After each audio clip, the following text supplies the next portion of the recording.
মণিপুরের কথা বাড়িতে থাকতে অনেক কিছু শুনেছি, খুব ভয় পেতাম, সত্যি বলছি।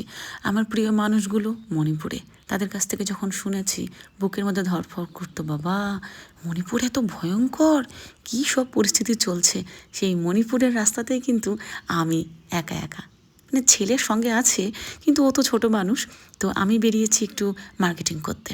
তো এবার জিনিসপত্র যা কেনাকাটার কিনবো তার আগে ভয় হচ্ছে পৌঁছাতে পারবো তো, যেতে পারবো তো একা একা। তো দিব্যি কিন্তু একটা গাড়ি ধরে আমি বেরিয়েই পড়লাম।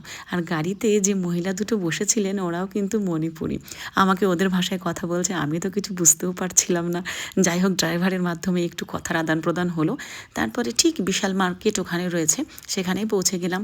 ওখানে পৌঁছেই কিন্তু আমার ভীষণ ভালো লেগেছে, কারণ মণিপুরের মতন একটা জায়গায় শুধুমাত্র মণিপুরি ড্রেস নয়, প্রচুর পরিমাণে সমস্ত কিছু সংসারের টুকিটাকি ড্রেসপত্র সব এখানে পাওয়া যায়। বেশ ভালো লাগলো।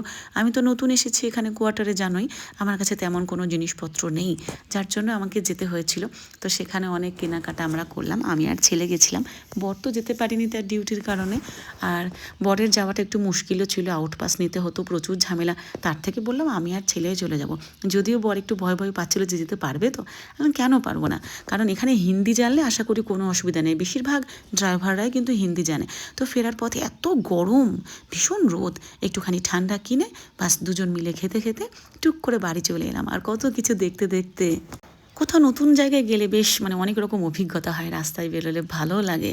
একটা একটা স্টেট থেকে অন্য একটা স্টেট, কত রকম খাওয়া দাওয়া আলাদা, পোশাক পরিচ্ছদ আলাদা, রাস্তাঘাট আলাদা, রাস্তার পাশে সুন্দর পাহাড়, মানে এগুলো দেখতে দেখতেই মন ভরে যায়, তাই না? তবে বেশ ভালো লাগছিল, মানে নিজেকে কীরকম যেন ফিল হচ্ছিল যে মণিপুরের মতন একটা রাস্তায় সেখানে একা আমি আর ছেলে, তাও আবার শপিং করতে।